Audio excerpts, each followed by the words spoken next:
reconvene with Committee of the Whole. One item, we are going to change, we have a change of agenda order. On our packet, it says that our work session for the 2016 supplemental budget modification will be held in this room, but instead is actually being held in the Mayor's boardroom following our committee meetings today. And with that, we are going to start with our very first item. It's a resolution to hold a public hearing on November 9th, 2015, on the City of Bellingham's proposal assumption on the rights, powers, functions, and obligations of the Transportation Benefit District Number 1. Thank you. And with that, I'm going to turn it over to Brian Henshaw. Thank you. Brian Henshaw, Finance Department. Recent legislation allows for the transferring of the responsibilities of the Transportation Benefit District to the City Council. City Council meets as the Transportation Board. It's a name and accounting change basically only. We talked about this earlier today in the Transportation Board meeting, but we are proposing that we hold a public hearing on November 9th. That's one correction. The resolution in your packet has today's date, but it will be November 9th. This will allow public testimony and comments to be submitted to the council either in public that night or in written comments. Staff is proposing that we do this for efficiencies, basically in operations and accounting. It will save money on the audit and the financial statements, and so we're proposing to council to move forward with a public hearing to take this under consideration. Roxanne? I move that we pass the resolution to hold a public hearing on November 9th on the City of Bellingham's proposed assumption of rights, powers, functions, and obligations of the Transportation Benefit District Number 1. Second. Any questions? All those in favor, please say aye. Aye. Aye. Opposed? Approval is 6-0. We'll recommend for this evening. Thank you very much. Thank you, Brian. Our second item today is the Hawk pedestrian crossing signal information. Whoops, sorry, wrong page. Hold on a second. I'm going to turn this over to Ted to give us a little information and presentation. Thank you, Ted. Thank you. Good afternoon. Ted Carlson, Public Works Department. As you recall, at your previous meeting, we gave a brief presentation on some of the new bikeway markings, the green boxes, some of the bike lane improvements, bike boulevard improvements, and we promised that we would come back and give a similar presentation on the new pedestrian crossings that will be installed throughout the Alabama corridor and what we're calling the Hawk crossings. I'm going to turn it over to Kim, and she's going to walk through a brief presentation, and we'll certainly answer any questions that the council may have. Kim Brown, Public Works Engineering. I'm having a little hard time.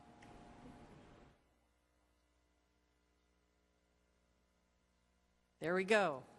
So I'm here to talk about Bellingham's new Hawk crosswalk signals. And Hawk stands for High Intensity Activated Crosswalk. It's a push-button activated signal to stop traffic so that pedestrians and bicyclists can cross safely. We have information on our website for people, teaching them how to navigate the Hawk crosswalk, either driving, bicycling, or walking. We have an animation as well as video, and that's what I'll be showing you now.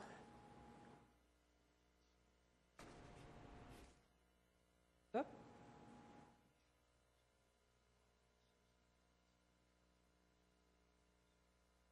Attempting to show you now. All right. We'll go a different way.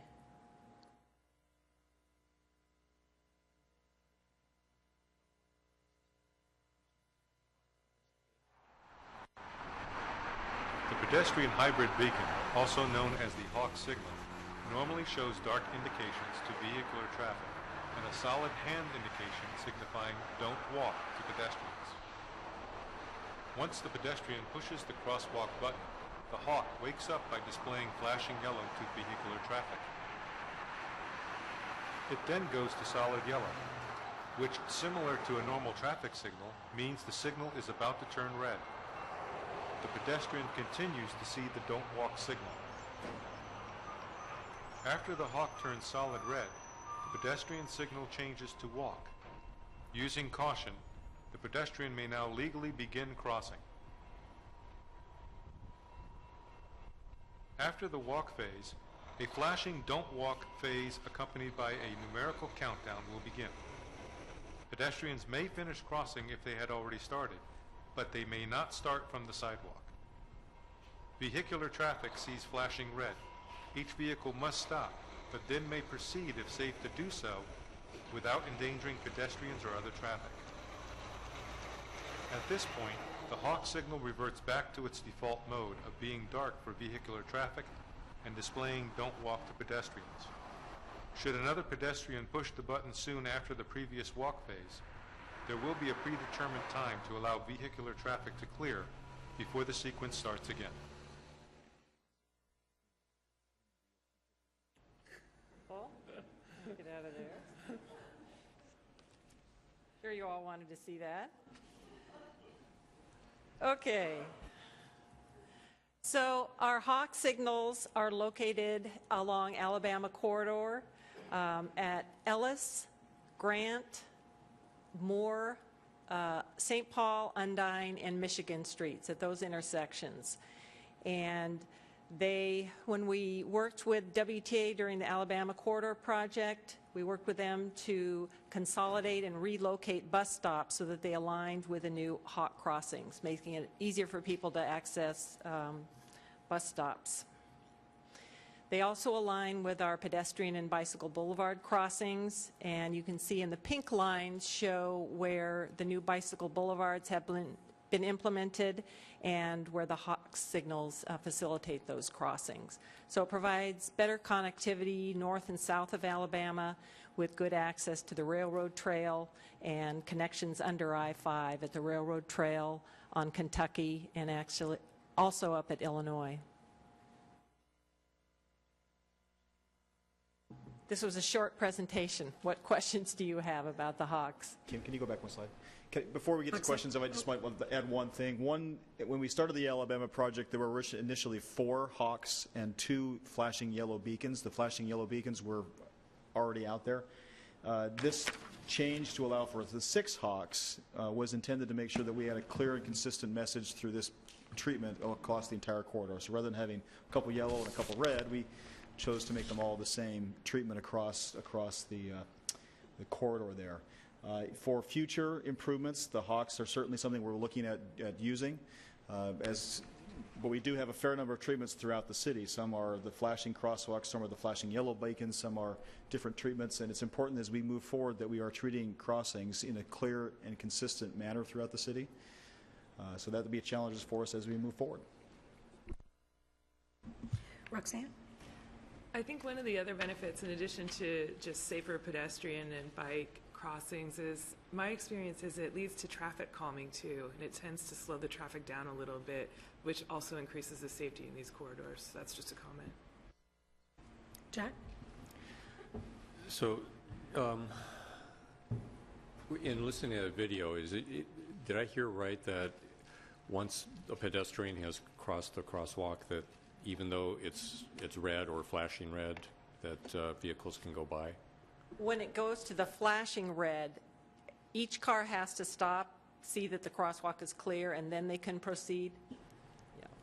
How? The flashing red is to be treated like any flashing red traffic signal. So if you approach an intersection with a standard traffic signal, if you see a flashing red light, the law says you stop at the stop bar and proceed when clear. So each vehicle, if there's 10 cars lined up, each vehicle would have to stop at the stop bar and proceed when clear. It's only when that signal head becomes dark or black that all vehicles can proceed through without stopping. And how is the general community and all of our drivers going to be made aware of that? Because this is kind of it's a new thing, just like the green boxes. Correct. This is a new thing. We would hope to some extent that drivers would be cognizant of that red means stop. The challenge is going to be to stop and then proceed after that each driver needs to stop independently. Today's is the first presentation through the council. We're doing some outreach through the Bellingham Herald as well as a couple of local radio stations, as well as outreach to the neighborhoods as well. But with any new traffic control device, and it is going to be a bit of a learning curve, we are aware of that as well. Is it possible to put up street signs that in just a few words can go and explain what you talked about, that, you know, because to me it's, I mean, you can do all the PR and all of the outreach that you can, but it's really when you're on the street and you see something like that, it's real confusing. It's going to be tough, and one of the challenges that we face is when we put signs up, do people pay attention to the signs? And that's trying to balance that off. Does it do some good? We'll certainly take a look at that. But generally speaking, people don't really pay attention to the sign. But we hope that they would pay attention to a red light means stop. Right, and at the time that they're stopped, they're actually going to be able to read the sign too. That's a good point. Good point. Dan? Just a clarity or a clarifying question regarding the fiscal impact. Is the $3.3 million of improvements pursuant solely to the 6 Hawks, or is that are there additional projects with that?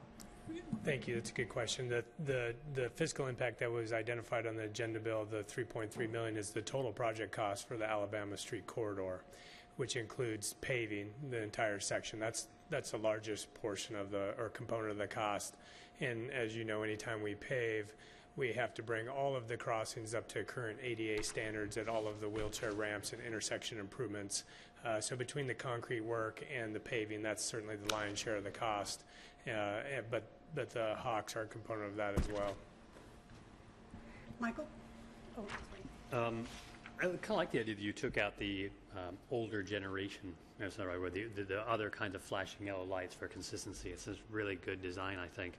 My question actually is about those older flashing lines. The complaint that I've heard and problem I've had with them is that there's no signal to the pedestrian as to when they're activated. I had a police car come to a stop and wave me across as I'm sitting here trying to figure out what's going on. Now, what I like about the Hawk is there's a separate set of indications to the pedestrian and then another set of pedestrian indications to the driver.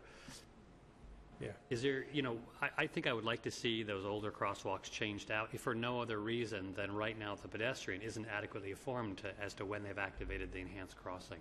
So that's one of the questions we hear the most about the enhanced crossing, the amber flashing. And it is by design that the pedestrian can't see the light. We still want pedestrians to engage the drivers. We still want to make sure that the pedestrians actually see the drivers stop. And that's been one of the key design elements of that particular type of crossing, consistent in most jurisdictions where the pedestrian still has to see that the drivers stop before they step out. If they see the amber light, we don't want people to begin crossing not knowing whether or not the drivers have seen the crosswalk, because they might not be engaged. Unfortunately, that happens. People aren't necessarily watching where they're going. They're distracted, and they just blow right through the crosswalk. So it is by design, but we do hear that question a lot. Well, maybe the pedestrian, instead of getting a green, it's all go safe signal, they're given an indication that's more like amber, like proceed with caution when clear. But right now there's no signal. Thank you. 2 quick questions. The activation date, was that November 9th for the Hawk? When do they start? So we're anticipating starting to turn those crossing signals on the week of November 9th. We're always dependent on weather this time of year and availability of staff to make all these things function. Turning 6 signals on is not possible within one day, but the target is to start turning them on one at a time starting November 9th. Okay. And then follow up, the change of speed limit on Alabama, would that be around the same time? I know So this is that's already started, so those signs have already started to go up, and that speed limit is being reduced to 30 miles per hour as those signs are changed, if they haven't already been done. And I think Dan had a... Yeah, what I was trying to get at before was the cost per Hawk and then the annual operating cost. I don't have the annual operating cost, but pretty minimal, I would say. I don't have the specific numbers. It's difficult to parse out these individual Hawks from a standalone Hawk at a separate intersection. If we were to put an enhanced crossing in with a Hawk, we would have to retrofit it for all the ADA retrofits and everything that comes with that. Just for a general budget number, we would shoot between $200,000 to $300,000 for a standalone retrofit of a single Hawk installation. For a traffic signal, full-blown traffic signal, we're in the order of $400,000 to $500,000. So a Hawk is not quite as complicated, but they are still expensive. Thank you. Any other questions? No? Thank you very much for that update.